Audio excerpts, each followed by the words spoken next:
to Typecast Heroes, where we believe typology can save the world. I'm Amanda Fulgeson. And I'm Jessie Miller, and today we are going to be talking about extroverted sensing versus extroverted intuition.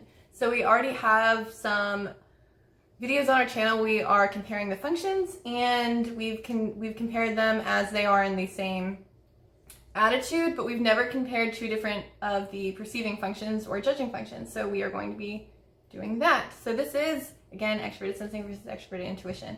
And some people think that this should not be super confusing, but actually a lot of people who are really ESTPs or ESFPs often type as ENFPs or ENTPs. And this was happening so much that we thought it was appropriate to go ahead and do a video explaining the differences between these perceiving functions, because if you just go off of behavioral stereotypes, there's a lot of things that can be similar. So much. So go ahead and get ready for the content, guys.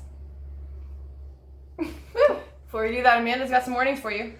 I do. So, we say this in the beginning of every single video, but anyone can be anything. And while we wholeheartedly agree with that, and we will never ever change our belief in that, the point of these videos is to pay attention to the motivation behind the behavior. So we're going to be giving examples and talking about real life situations, and it's easy to relate to these behaviors in these situations. However, there are many different functions who could be experiencing the same behavior, but you have to look at the motivation, the why behind what they're doing. And something else is, for you, if you are watching this because you are an extroverted perceiver, this is going to be a little challenging, because what you have to do is you have to really introspect to figure out what you're doing. And this process is so quick. I mean, it is super fast when you are perceiving and taking in information. So what I'm asking you to do, what we are asking you to do, is probably very challenging. It was for me, if that makes you feel any better. Yes, it is a challenging process. So take that as some encouragement that it can be done. But you also have to be able to get rid of what you think you should look like or what you think you should be, and really just look at who you are. Those projections can be kind of challenging to strip away. And then the final thing is, as you go throughout your life, types evolve, they don't change. And so if you are somebody who's a little older and you're going through a midlife crisis, or you're a little younger, you may not relate to the things that we say. However, that doesn't mean that you're not an extroverted perceiver. It just means that you haven't gotten there yet in your journey. With all that being said, let's go ahead and jump into the content. All right, so a brief definition of extroverted perceiving as defined by Carl Jung. This is when somebody predominantly takes in information when they interact with an environment. That's what they do first, is they are taking in the information. So everyone, when they are interacting with the world, uses their senses. But this is what happens when you have an extroverted intuitive. They are looking at the world, and then they are honing in on one or two objects or one or two ideas, and they are forgetting all of the rest, because according to Carl Jung, intuition can't be used if you are looking too closely at what reality is. You have to have kind of really blurry vision. Extroverted sensing is looking around at the world, and when they use their senses, they are instantly, okay, let's engage my concentration and let's laser focus on this information. So it's really important that we state those definitions first, because a lot of people in the MBTI community believe that extroverted intuition is somehow reality plus. It's like they have all of the things an extroverted sensor does, and then they just got plus some, but like they can see past it or something. But it's just not the case. I also feel like we should maybe say, I mean, hopefully you guys have watched some of our other videos, but I'm an ENFP, so I actually lead with extroverted intuition. And if you know anything about your shadow functions, then my demon is extroverted sensing. And Jessie here is an INFJ, so she does use extroverted sensing. It's just her inferior function. So we're going to do the best that we can. I mean, Jessie's read so much and studied so much that from a textbook point of view, she's got it for sure. And we're going to do the best we can to give these examples and these easy to relate to situations. Just keep in mind that it's heavy NE and then 0 SE and 50% SE. And don't forget too, though, I have talked to So many. Over 3,000 people. Yeah. And so what I do with my project, and if you don't know what that is, or our project, go watch Welcome to Type Hero. So we're going to see how this goes today. Okay.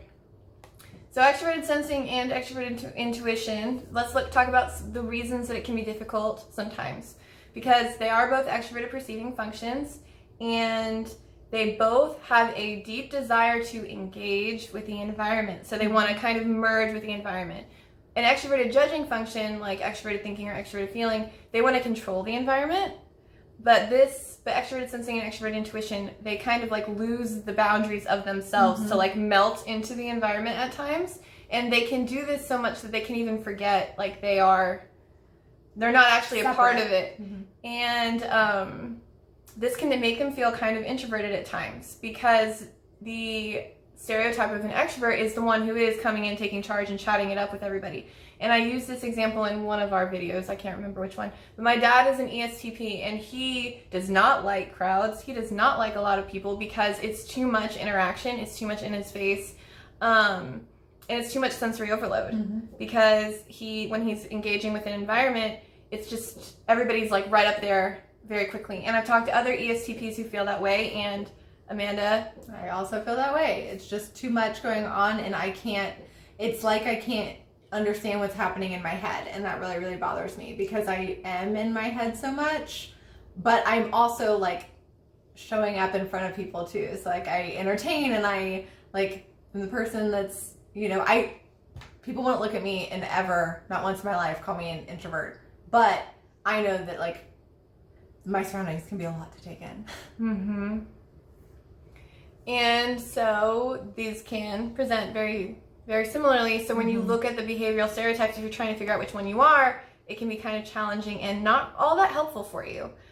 All right, so the definition of extroverted sensing, let's go ahead and jump into the actual definitions.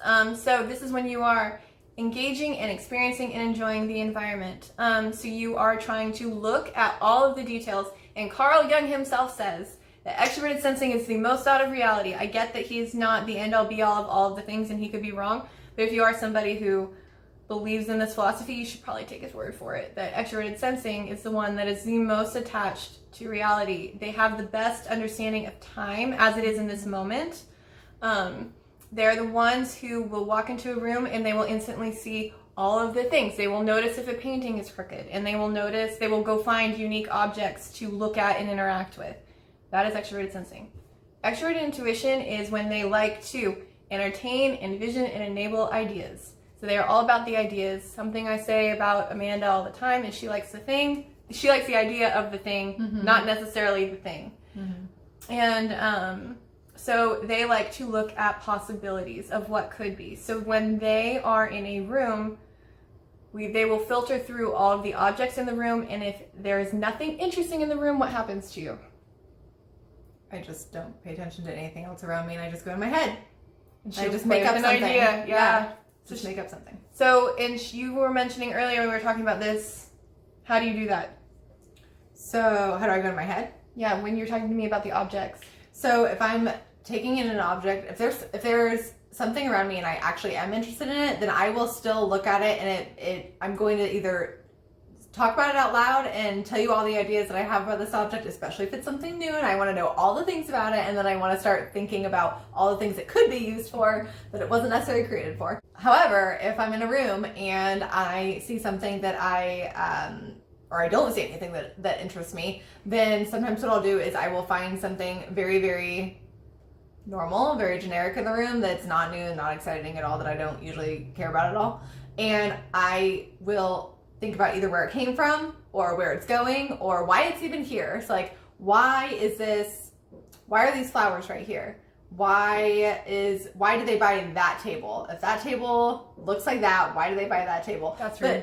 That's rude. It is rude. But it's just, I won't say it out loud usually. I do have some manners. But it's in my head of just like, I just want to know where the things came from. So like one thing, I was in someone's house just the other day, and their house was super, super nice. Gorgeous, gorgeous house. But as I was looking around, the thing that I noticed was that everything that they had it wasn't like they got it because it looked so nice. Like it didn't necessarily fit. I could see that the pattern wasn't there. Like there was no rhyme or reason for all the things being where it was. I noticed immediately that everything was from an experience. Like it had to be. And so then I just straight up asked them about it. And I was just like, why do you have all these things?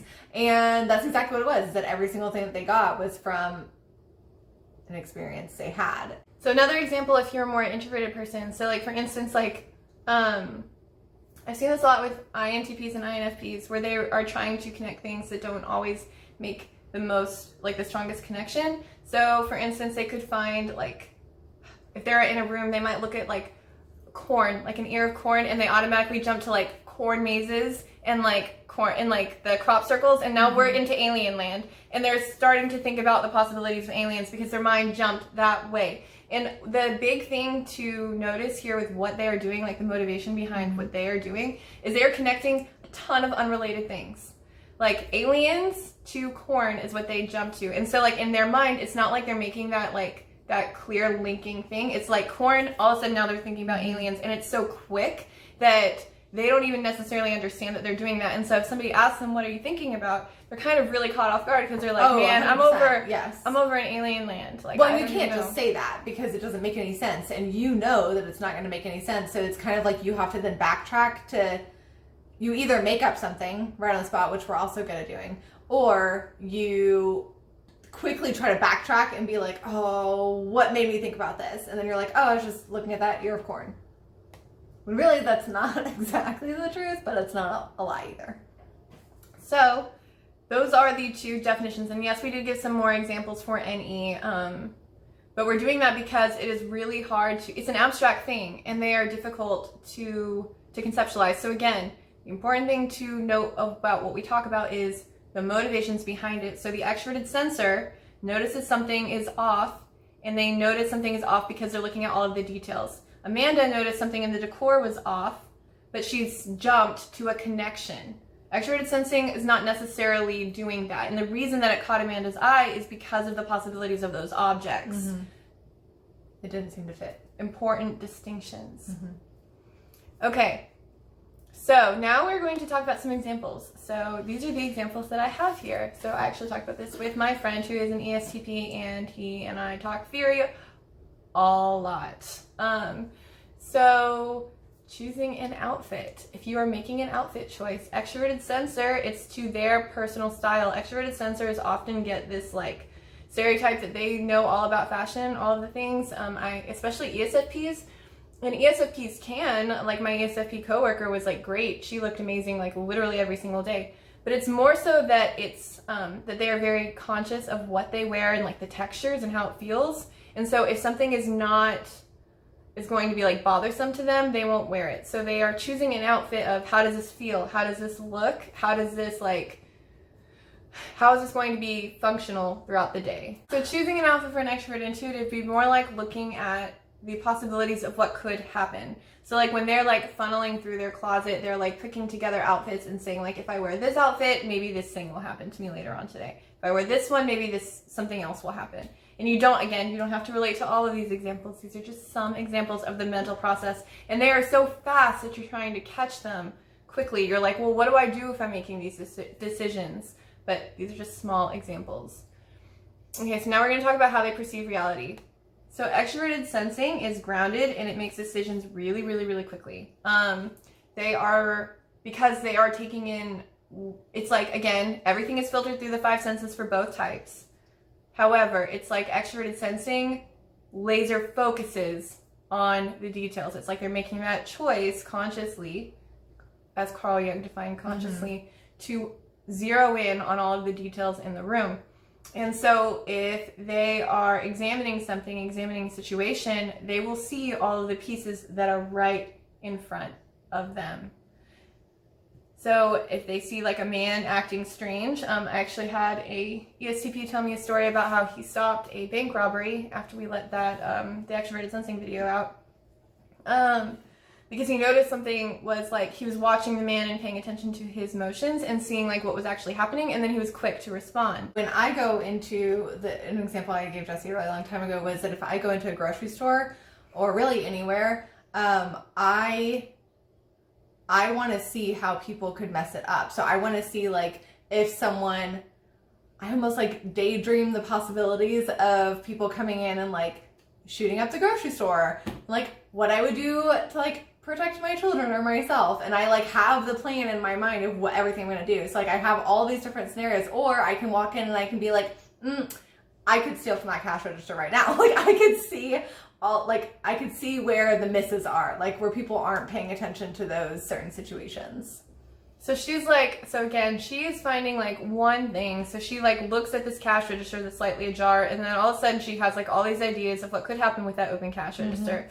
Extroverted sensor is looking at all of the things. So they could also see like, hey, that would be really easy to steal. But the difference is that they're looking at all of the details. So they'd probably like filter through that. They'd notice that it was open that they could steal, but they would like, so like one difference, go so quickly they jump into something else. Right. Or like one difference I could potentially see happening is like, whereas I'm only noticing that drawer and I'm like, oh, that'd be so easy, I'm probably not noticing the security guard that's right across the way. Whereas an SE user was probably took in their surroundings first and noticed the security guard. Whereas if I was dumb enough to try to steal from that, then I would just like totally it might be easy to take from it, but there's plenty of security around it. I just didn't notice at all. That's a very good example. Nicely done. So creativity. So we are going to talk about designing. So my dad is an ESTP and he designs $1 million pools for a living. Yes, he does.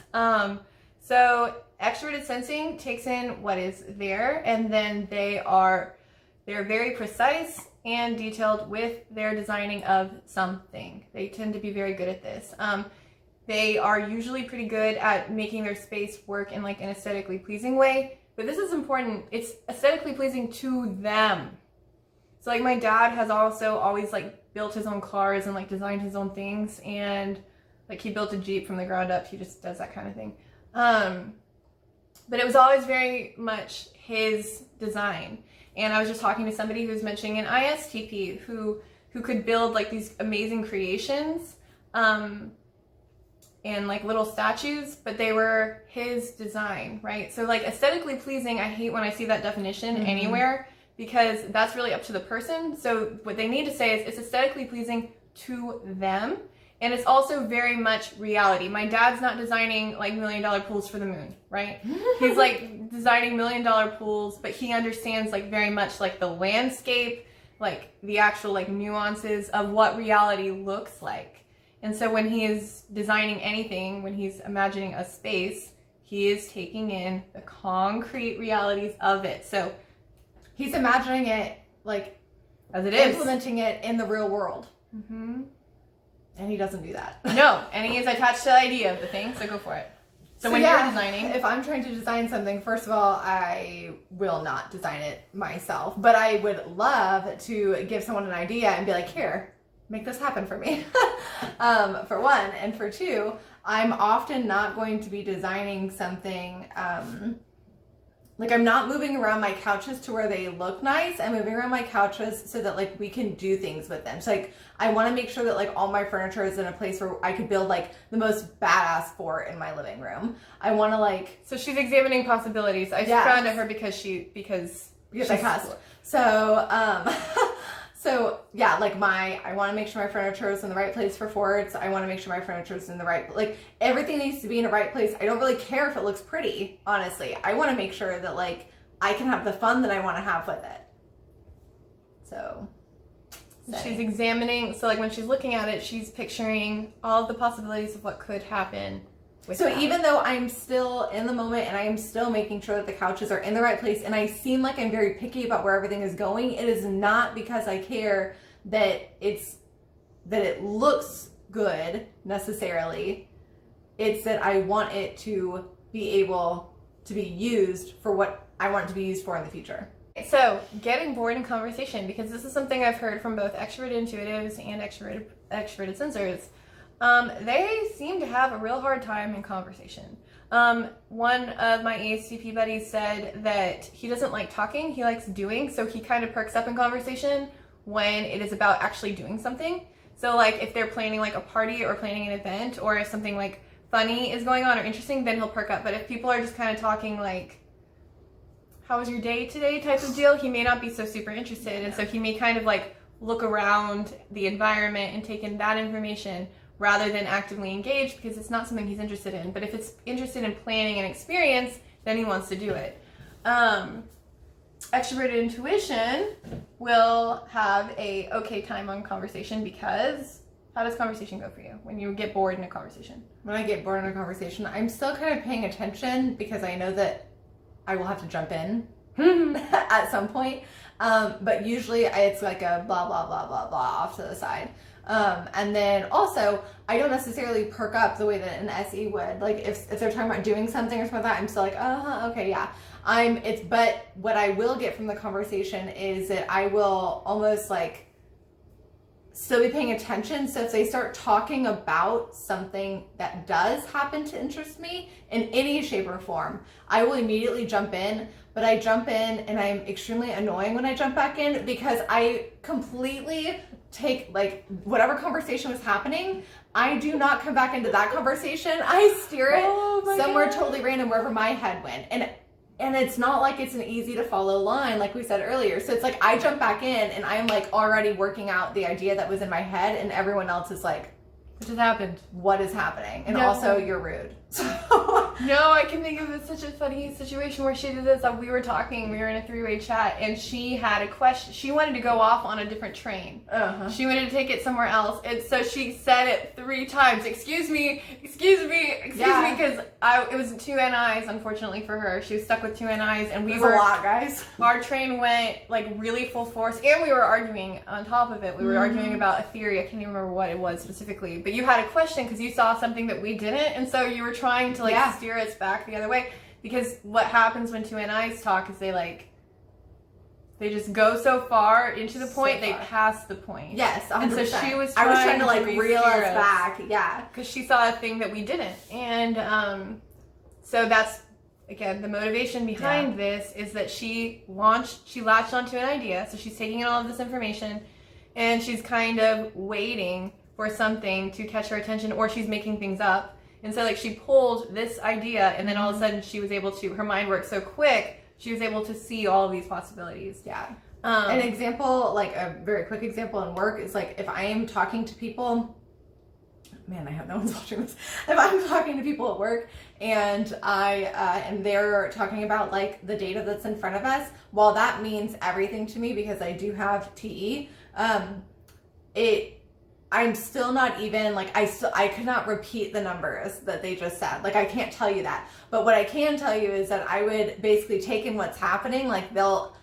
I'll grab on to one sentence that I hear where they're like, oh yeah, we're not meeting goal this month. And immediately my mind is like, goal, how do we get to goal? And so I seriously don't care about anything else that they're talking about. I already got what I needed, which is just the start to a new idea. All right, sticking to routine, because SE and NE both have trouble sticking to routine. But this is something interesting I found out today, because extroverted sensing is also usually associated with being good at sports. That's just one of the things that's thrown about. They don't have to be good at sports. They can not be good at it. But one of the things is they don't mind repetitive motion, or they have a tendency to not mind repetitive motion, as long as it's an interesting one. Because they see it as getting better at the action. So they will go batting, if they're in baseball, they'll go practice batting for hours at a time. Or if their thing is drawing, they will practice the drawing and practice the same thing, drawing the same thing over and over again, because that is the routine that is going to help them in practical reality, and it's going to make their reality actually easier. And so they will stick to those kind of things. But doing an academically repetitive task, doing something such as accounting, is probably not always their jam, because that is just the only motion is your hand on the keyboard, and that's boring. That's not interesting to them. NE is the worst when it comes to sticking to routine. I don't know. Do you agree with that? Yes. The worst? Okay, great. So do I. So unless you're an NE user who has maybe you're a little older and you've really tapped into your inferior function, even then you're still not ever going to be the best at routine, but maybe you're a little bit better than what we're about to describe. NE does not organically stick to a routine well at all whatsoever. And even repetitive motions or actions like an SE user it doesn't happen. If I had to repeat anything at all, if any users have to repeat anything at all, it will drive them crazy. Like there has to be some game you can create from it, or something new that can happen from it, or once in a while, like Jesse and I talked about this a few weeks ago, that like if I'm on the computer and I'm just like, my mind is just going numb and I'm able to just sit there and like do data entry or something for like that 2 hours, then sometimes that feels good because it's almost like a little vacation from NE, but it is not something that I can do every day. In fact, I probably couldn't even do that the very next day. Like I can't do the same thing 2 days in a row. It's incredibly hard to exist this way. And it is one thing that as an NE user, I dislike about myself the most. So, new ideas. So again, we mentioned this, I think, in SE versus SI. Yeah, that my dad will take in information when he's presented with a new idea and he's like, okay, cool, I can't use that, but that's cool. Right. Move it on. Yep. But something else that's important to mention with ESTPs is they like the concrete world, and so they like specifically TISE, so ESTPs or ISTPs. They like the facts of the thing, and so they like things that are so their TI automatically goes through and it picks out the facts and makes sense to them. But even SEFI, they will go through and they like their concrete values, right? So if they are looking at like their political party, they're looking at what does this party actually do? Like what are the actual values of this party if they're an FISE? And if they are TISE, they're like looking at all of the facts surrounding that political party, and then they're choosing the ones that fit their logical system. But they do like facts. They like concrete data, real numbers. Show me the information. Show me the practical application of this new idea, but don't just talk to me just to talk to me. NE doesn't necessarily like the facts all the time.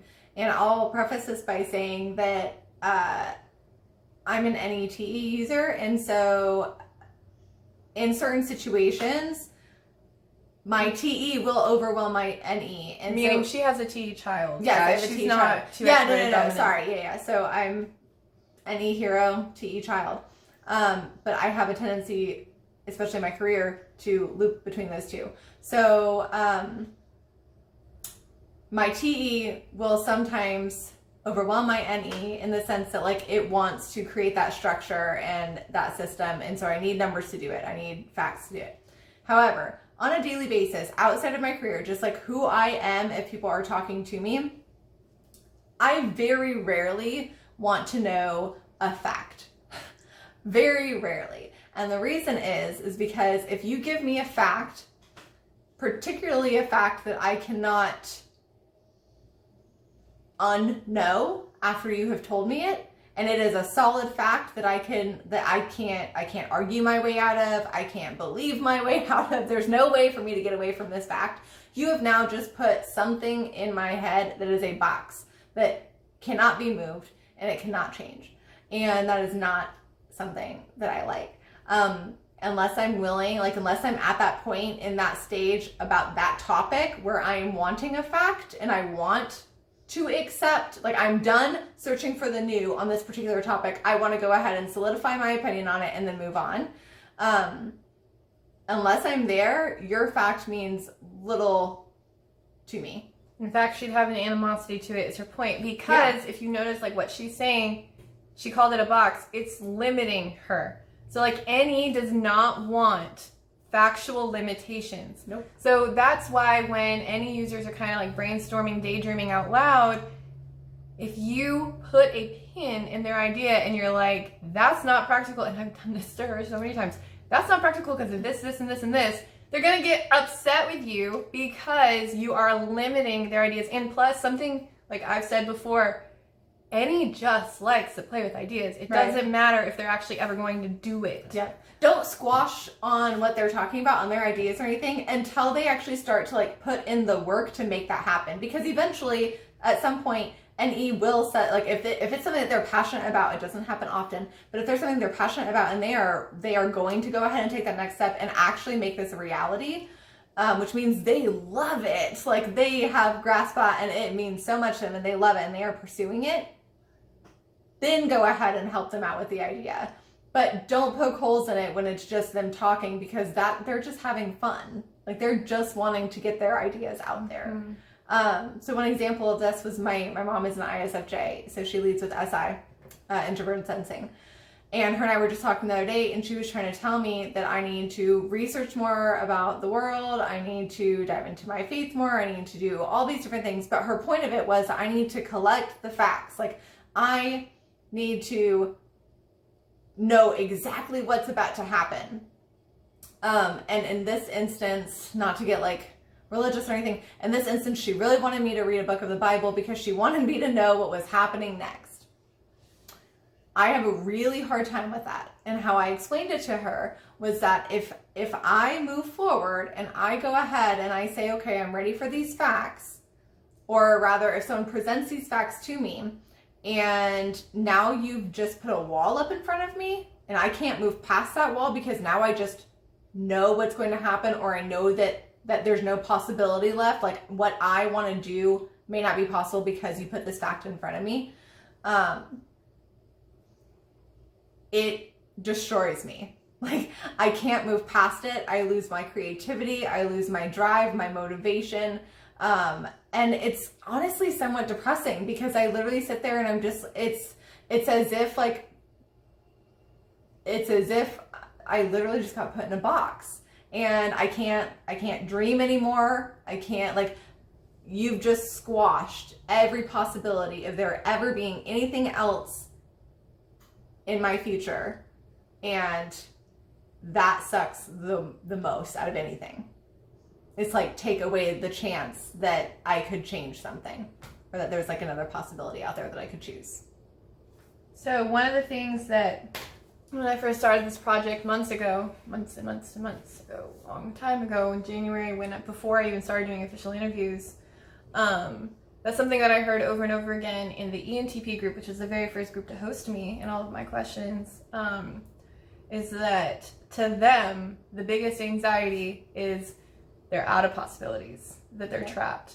So I think SE, for them, they would most likely, my dad would agree, he would hate being stuck in an environment where he had no ability to explore as he wanted. But he means like a physical thing. Like my dad works for himself. Like he has his own he has his own company. He makes all of his choices and he has for years. He does not want anybody else to make those choices for him. But these are like in the concrete physical world. Any doesn't like being stuck in things where they don't have those choices either. But the biggest problem for them is if they can't, if they lose the ability to dream. And if they're caught in a routine, what I think typically happens is if they can't dream about possibilities anymore because their world has to become so real because of that routine, that's when they feel really stuck. And that's because the world all of a sudden gets like almost too small. Yeah. Like it's like the world in front of you is no longer this like whole wide world with all these possibilities, all these places to see, people to meet, ideas to ponder, books to read, like all these different things. Like it feels like everything just like the walls caved in around you is honestly what that feels like. So many times if you're an end user and you're maybe working like an 8 to 5 office job, or you're working like, or you're just stuck in a life where you just feel like you are kind of like trapped, I feel you, and it sucks. Like it really, really, really sucks to be in that position. So I can't imagine. Yeah, it's terrifying. And then the last thing that's a big difference between them, and we've kind of already mentioned this all throughout, but it's just doing actions. So like, I know that like Amanda will have an idea for something to do on a Saturday and she'll have like 30 ideas and they're all like, it's overwhelming, big ideas. And so like one time she texted me and she was like, I just don't know, I need something new. Yeah. I need something new to do. But by the time she and I had like worked out all of the possibilities, like the day was over. Well, and also the place was closed. Yeah, the place was closed because of COVID and like, but all of the things, it was like, but you came to me as like a last resort. Like if she's coming to me for an idea, that means she's already run through all of her other stuff. Yeah. Well, and so like I'll do that. I will wake up on a Saturday morning and be like, okay, I have Saturday and Sunday. That's all I've got. That's the only time I have with my children. I need to live it up to the fullest. So I need to do something big. I need to do something big today and big tomorrow. And it's got to be like outrageous big, like new, something you've never done. But she spends so much time talking about it. It's not even talking about it, it's researching, because I'm so scared that I'm going to miss out on something better. So like I'll sit there and I will like research something. I'm like, okay, that's a cool idea. So then I'll leave it up on like my computer as like a tab, and then I'll open up a new tab, and then I'll start so I still have that one. So if I would just decide on that one, if I would just make a decision and put myself in the damn box and just decide on it. See the second too. Swear jar. We're getting a swear jar down here just for Amanda in the little graphic. Swear jar because Amanda can't use proper language at all. So if I would just make the decision, we could be done and gone at that point. Like at 10 a.m., I start researching when I open my eyes on a Saturday morning. And I can say this because I do it almost every weekend. She really does. This is not an exaggeration. I'm not exaggerating. It's so awful. It's so awful. But then they never do it. No. And so what we started doing, and I have such good ideas. Why don't I just go with the first one? I don't know, Amanda. I don't know. So anyways, I do this every weekend. Wall. So now, so when you want to overcome this, like one thing that I do now is I create a list, because during the week I'm always thinking of these things because I want to get out of my environment. So I'm always thinking of other things I would rather be doing. And so now I have a list on my phone of all of the things that I want to do if it's just me and my husband, all the things I'd want to do if it's me or my kids. So then I tell myself, you are not allowed to research anymore. You just choose one of those things that's on your short little list and make it happen. She's getting better. I'm getting better. But you have to actively try. That's the point, is that this is not a natural thing. It is natural for you as an NE user to like explore and want all the new stuff, and also always search for the best of the new. So the difference between that and my father is my dad, no. That would never happen. When my dad wants to do something fun, he does something fun. And if he's researching, you bet your person. Booty. Nope. You bet yourself that he's actually going to go and do it. So an example of this is my dad is really into jet skis, and so he spent a lot of time researching this trip. And so like he took a jet ski from Florida to the Bahamas, and how this worked, Amanda was all like freaking out. She's like, what? They had a boat. Now I totally have to do it. Yeah, right. We'll talk about it for 12 years and then it will never happen. Yes, this is true. But they had a boat follow them. But like, that's the thing, is like my dad will plan these trips, or my dad is not going to dream and not do it. When the Hummer first came out, he researched them like crazy, and then he bought one. He bought an H3 when that was a thing.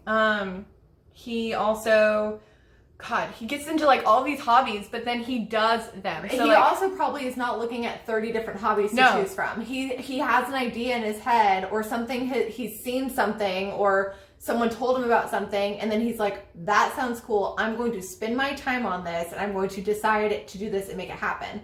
Whereas, so that's the difference in motivation. So like my dad, because again, just like my ESTP friend said, and even my ESFP coworker would do this. She would say, like, sometimes I'm even guilty of this because I'm an introverted intuitive. Somebody would say, do you want to go just go out with me on Friday? And I'd be like, oh yeah, sure, because time's not real, so like, who cares, right? Why not? Yeah. But for her, like, she will actually do them. So she spends so much more time like partying and like having actual fun in physical environments, where like intuitives are more likely to just talk about it and never go do anything. I will always tell someone, yeah, sure, let's meet up. Yeah, she says it all the time. All the time. But then I won't actually do, unless there's like a different drive, like a different function that's driving it, which often there is. So I will say, like, I do things. Don't just think I like sit on my butt all day and I'm just like not doing anything. I do things, but they have to fall in line with my other functions, and that's where I get my motivation from. And he's the one that, like, that's my function that dreams up all of these ideas, but then it has to be filtered through something else for me to actually have the motivation to get it done. That's true. So these are our examples for you today. So we gave you lots of them, and I think we did a really good job explaining the motivations behind all of these actions. So just one last little thing. If you are an NE dominant who actually does get things done, Congratulations. You must have found, I've heard this, I was just transcribing an interview yesterday with an ENFP who said that one of her family members had something wrong with her liver. And so like because of that, she hyper-focused and was able to really dedicate herself to that study for a long period of time. But so that can happen. And I know my ENTP friend had a very successful business for a very, very, very long time, like an incredibly successful business person. But again, those are instances where they've kind of built this for themselves. So like my ENTP friend with their business, that was like their passion. And then the ENFP, that was like really getting her because that was a family member. So you can focus for a long period of time, and you don't have to just be about the ideas. You can be task oriented, but I bet you both, the ENFP and my ENTP friend, will tell you that even as they were actually physically doing things, they were also dreaming up 1,000 other things that they never did. So like even if you have a very, like you can be an ENFP, ENTP, INTP, INFP, you can be all of those things and be incredibly successful. But the point is that you still have 1,000 ideas that you're never going to do. You're never stopping. Yeah. So like even when I am successful in what I do outside of like all of this, but I'm doing that every single day. And every second that I'm doing that, I am thinking and dreaming of other things. And even when I'm doing things that I'm really, really, really passionate about and I'm really happy about, like it's not just when you're miserable and you're dreaming of ways to get out of it. That's not what I'm talking about. Even when I'm doing something that I really, really love, my brain is still making these connections with something in front of me, something around me, something that's just in my head that I am dreaming up. And, you know, a year from now, I might dream it up again and say, okay, let's finally do this. Who knows? Who knows? Who knows? So point is, SE users, I've said this once, I've said it, I will say it again 1,000,000 times over. SE dominants get a bad reputation. And I actually said that in one of the Reddit groups, and then the Reddit people were like, don't stand up for us, we're not upset. You don't need it. And I was like, oh, that hurts, I care about you guys so much, but fine, whatever, man.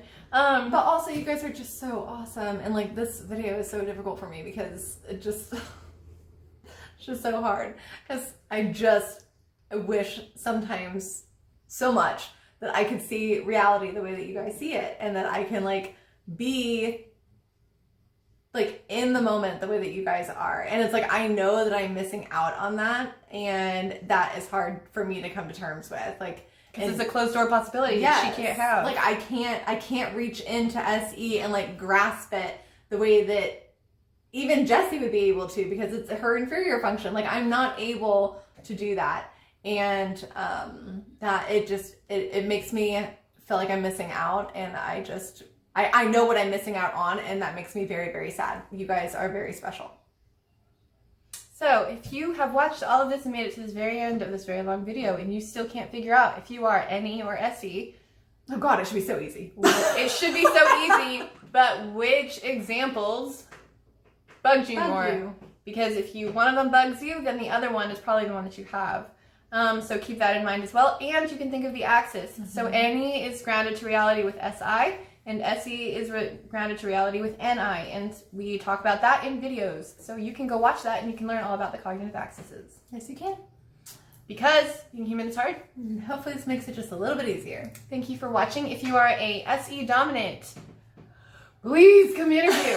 God, ESTPs, I love you, but you don't interview with me. I still have the smallest number of ESTPs, and it's funny because some of my closest friends, some of the closest people in my life, my father, and then I talk to 2 ESTPs on the internet fairly often, and then I have an ESFP in real life.